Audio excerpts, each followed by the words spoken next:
Ithinar's Bloom by H. Jane Harrington. Chapter 10. The Newlyweds. Taking a wife is a fine thing, as long as it's not yours. Master Kezias. Vaughn led Keir down an alley. He had spent 6 months in Findalore and was familiar with the town, so she allowed him to navigate toward the Seward district. Keir staggered, and Vaughn caught her arm, bracing her weight against his shoulder. She nodded appreciation and scrounged up her fraying strength. Keir could read Vaughn's mind through his eyes and the creases of worry that etched his face. His thoughts mirrored her own. The battles and lack of sleep had drained her dry. The half-healed injuries from the Malcraven's affections had been aggravated by the roof's impact and were beginning to pain her dreadfully. She was at her limit. They labored along until they spotted a sign reading Egelmer's Skiffs, swinging over a shop. They were greeted by the tinkling of bells as they entered. A young Demishwan appeared from behind a curtain. His golden skin showed mildly with an otherworldly luminescence, despite the dim light of the room, and like most all of his race, he had long, thin ebony hair and blood-red irises. The luminaire collar around his neck announced his status as a slave, though the Demishwans needed no collar to mark them so. Their race had always been property. Their inability to use magic was evidence of their purpose on earth. They were merely a gift from the gods. They freed the people from life's mundane tasks. No one thought to question it. It just was. The slave bowed deeply. "I will summon my master. 1 moment, please." A few minutes later, a tall, stocky man of middle age appeared from behind the curtain and studied them keenly. "You look like you've seen better days," the skiff master commented. Vaughn bowed formally. "You are correct, good sir. We have experienced many hardships of late, which have led us to—" Keir grasped Vaughn's arm. "We want to rent a skiff," she interrupted, then leaned toward Vaughn's ear and whispered, "Be the people." "Right," he murmured, "be the people." Vaughn's expression changed slightly, and he took a step forward, as though stepping into another character.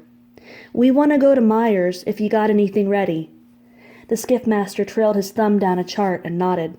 "Got an opening today. However—" Keir groaned in her mind. He was going to play an angle. "You look as though a quick getaway is at hand. Now, I don't mind sending my customers out in dangerous circumstance. Customers frequently have a need to flee the city post-haste. I understand that. But you'll have to pay extra. Can't have my helmsmen putting themselves in harm's way without compensation for the risk." "How much?" Keir asked. 1,200 lorens, in advance and hard coin. I don't offer credit."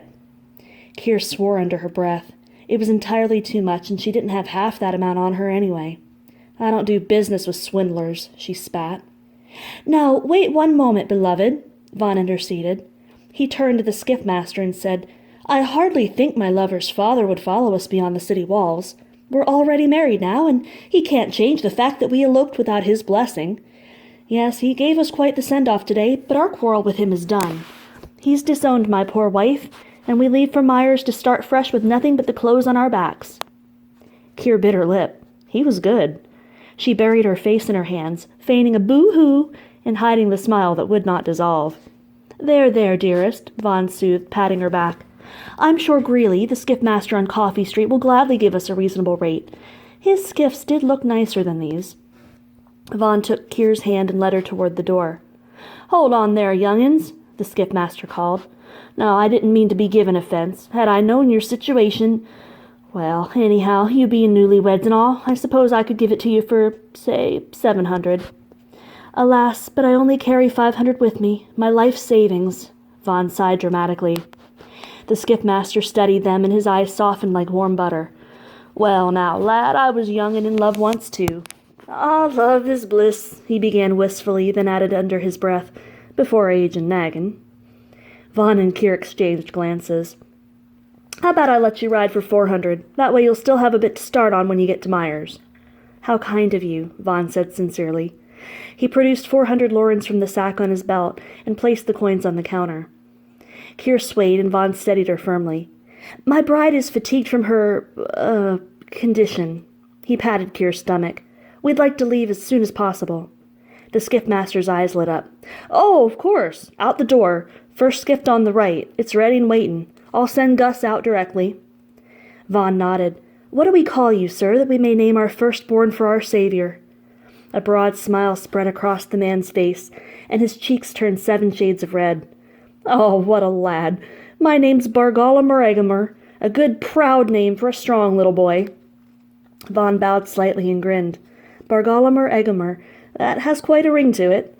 The skiff master looked as proud as a strutting rooster. Well then, Master Egamer, we're off. Thanks for your help. Egamer waved and wished them good luck as Vaughn escorted Kier out the door. The skiff was small yet roomy enough inside, with seating for 6 passengers. Cushions of soft teal velvet adorned the bench seats that lined the inside perimeter, and a helmsman's chair was positioned behind a console forward of the cabin. The skiff was powered by wind magic and hovered 2 feet above the ground on a cushion of air. A roof hung low and angled to allow for wind to flow over without creating drag. The windows were clear, keeping the rushing wind from the passengers, yet allowing full view of the surroundings. It was an adequate vessel, designed for speed across open country. They boarded swiftly and sank into the cushioned bench. Bargolomer Egamer Aurelius. Vaughn rolled the name around on his tongue and laughed. What a princely appellation. How do you like it, my sweet? No child of mine'll be named Bargolomer Egamer, Kier growled. Now, dearest, Vaughn patted her hand, continuing the charade in jest.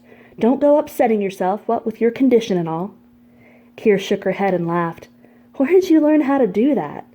The theater. Mother insisted I hone my acting skills. I did not realize how practical the talent would be until now. The theater?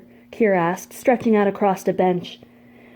Never thought actors were useful for much more than flauntin' and falutin'. You done good, Stick. Kier's eyes fluttered, and she let the darkness wash her away. She wasn't even aware when the helmsman took his seat. Kier never saw the beautiful countryside of the northern Beckett Valley as the skiff raced away toward Myers.